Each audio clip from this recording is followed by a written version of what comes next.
皆さん、はじめまして。私のことを知っている人もこっちでははじめまして。ゆいです。今日はこの3色使ったグラデーションアイメイクをやっていこうと思いますので、よかったら見てください。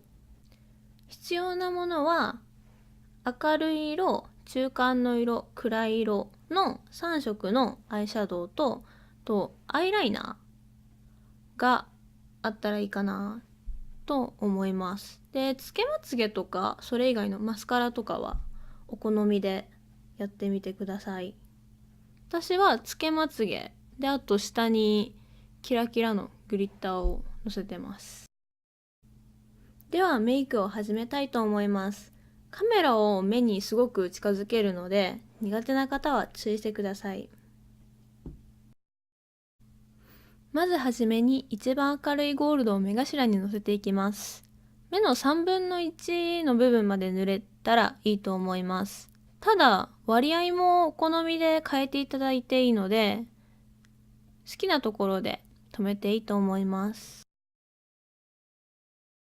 次に目の真ん中あたりにピンクをのせていきます。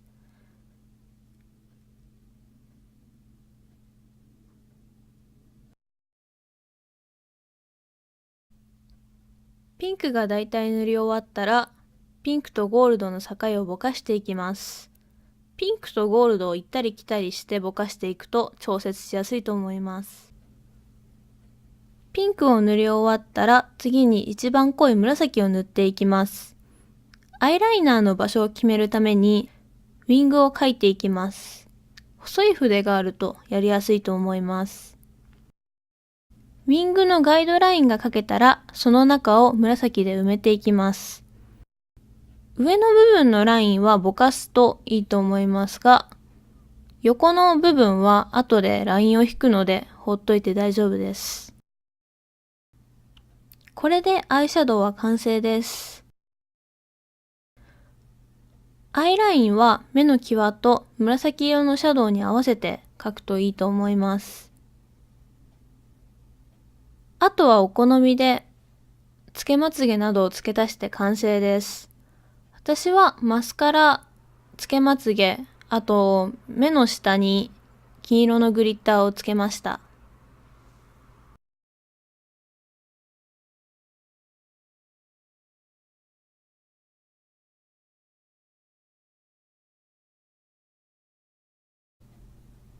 皆さんいかがだったでしょうか？とっても簡単に3色でグラデーションができるのでおすすめです。もしやってみたら下のコメント欄やあとツイッターも載せておきますので、そっちで教えてくれると嬉しいです。よかったと思ったらいいねボタン、あとチャンネル登録もしてくれると嬉しいです。他にコメントやリクエスト、質問があったらコメント欄かツイッターで教えてください。ではまた次のビデオでお会いできたらと思います。じゃあねー。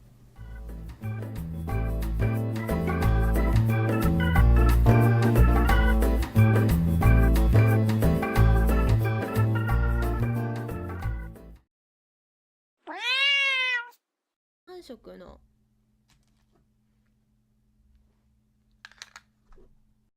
やったらツイッターに